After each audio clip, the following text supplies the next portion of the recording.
Vianočné sviatky sú ideálnou príležitosťou na výlety, oddych a vychutnávanie si jarného počasia. Tento raz námestovskí turisti vybrali pohraničie severných Čiech, presnejšie do Bromovska a poľského dolnoslezského vojvodstva. Autom sme prešli 941 kilometrov. Je piatok, 3. apríl 2015. Sme v Poľskom národnom parku Stolové hory. Predtým sa volali Hejšoviny a po poľsky Góry Stołowe. Nedaleko nich je centrum kúpeľného mestečka Kudová Zdroj. Toto chránené územie zaberá asi 63 km štvorcových vrcholovej oblasti spolu s najvyšším vrcholom Veľké Hejšoviny nadmorskou výškou 919 metrov.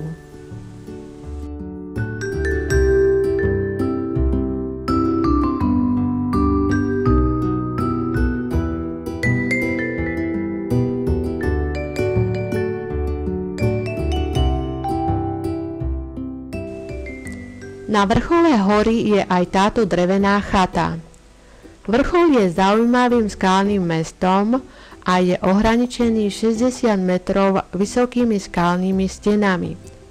Celá oblasť je turisticky veľmi zaujímavá a vyhľadávaná.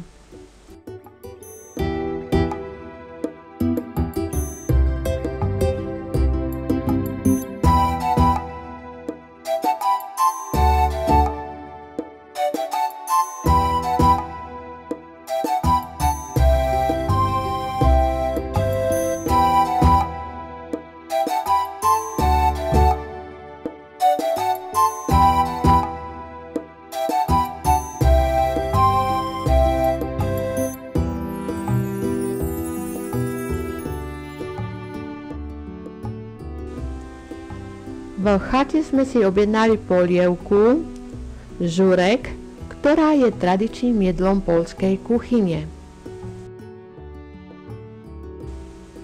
Na terase s pohľadom na Krkonoše.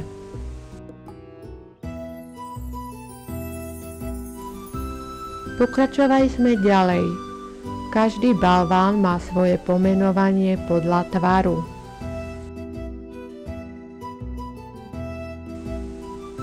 Vrcholové partie Stolových hôr sú tvorené z kvádrových pieskovcov vrchnej kriedy s vložkami slieňovcov a vápencov. Jedná sa o sedimenty morského pôvodu.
koniec skalného výstupu.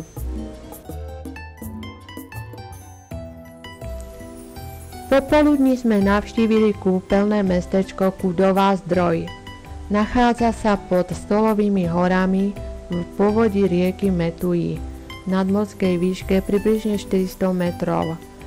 Leží v Klacku v juhozápadnom Poľsku pri hranici s Českom, len niekoľko kilometrov severovýchodne od mesta Náchod.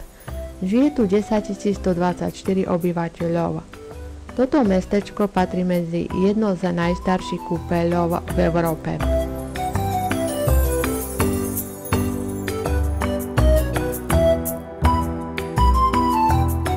V sobotu 4.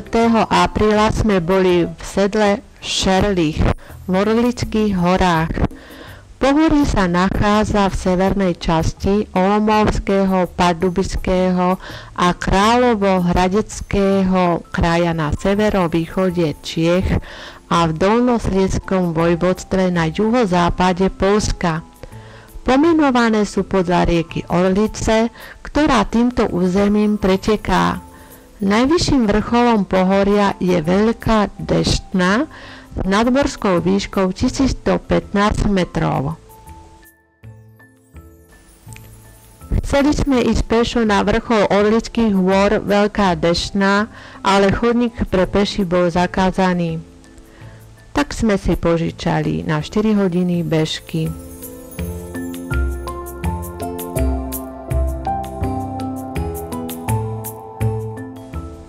O malú chvíľu sme na vrchole Veľká Deštná.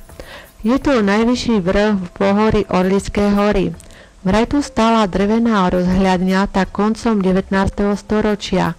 Vychrica ju zničila, pri dobrej viditeľnosti je tu výhľad na široké okolie i na Rychnovsko-Stolové hory i Kráľovský Snežník.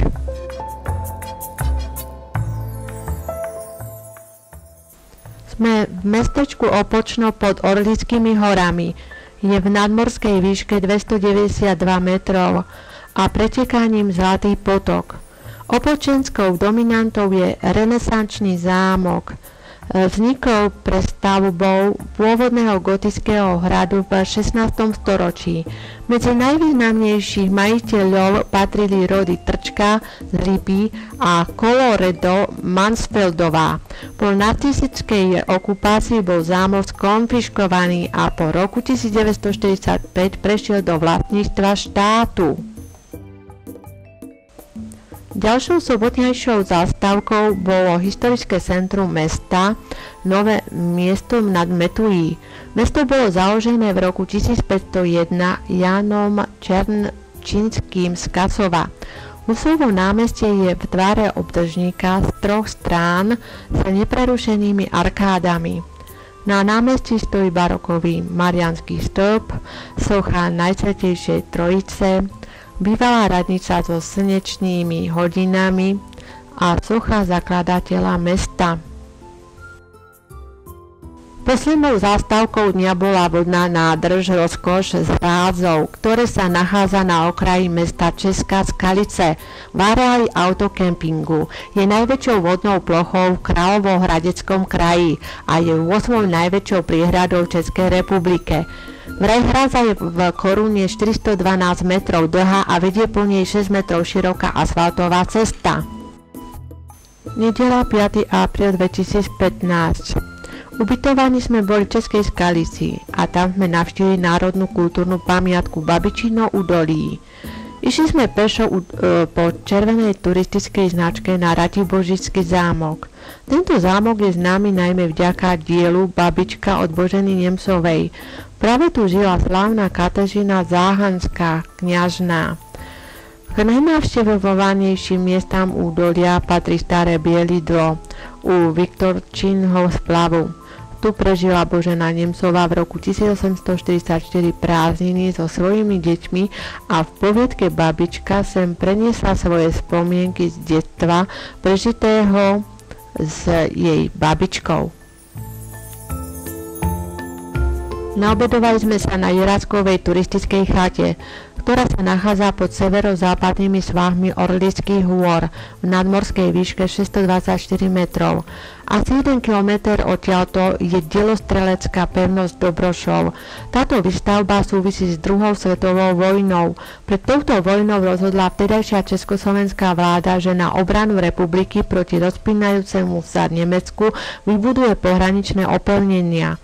Stavba sa začala stavať 13. septembra 1937 a po dokončení by sa mala skladať z 2 pechotných zhrubov, 2 delostreleckých zhrubov a ďalšie. Po obede sme sa zastavili v okresnom meste Náchod, ktoré bolo založené v polovici 13. storočia rytierom Hronom z rodu Načeradicov. Ten založil hrad na strategickom mieste, kde sa cesta zužuje do priesmyku Branka. Prvá písomná zmienka pochádza z roku 1254.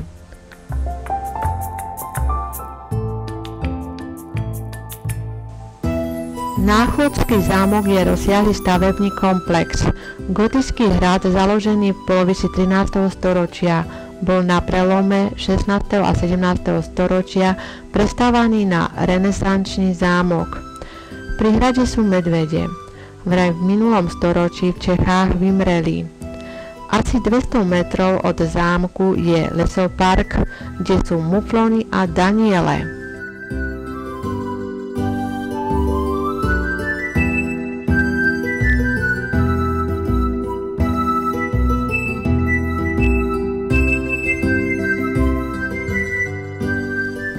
Poslednou nedeľnou zástavkou je obec Kux. Dedinka je pozoruhodná predovšetkým čiastočne zachovanými barokovými kúpeľami a hospitál za prelomu 17. a 18. storočia, ktorých rozsiahlu sochárskú výzdobu realizoval Matyáš Bernard Braun. Kukský hospitál je na pohľad rozsiahlým barokovým komplexom. Dal ho postaviť majiteľ tunajšieho panstva František Antonín Špork.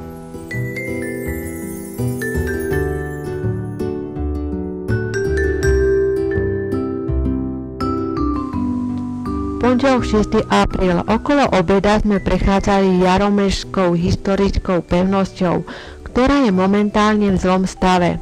Je tu možnosť pozrieť si podzemné chodby Jozefov spolu s vojenským múzeom.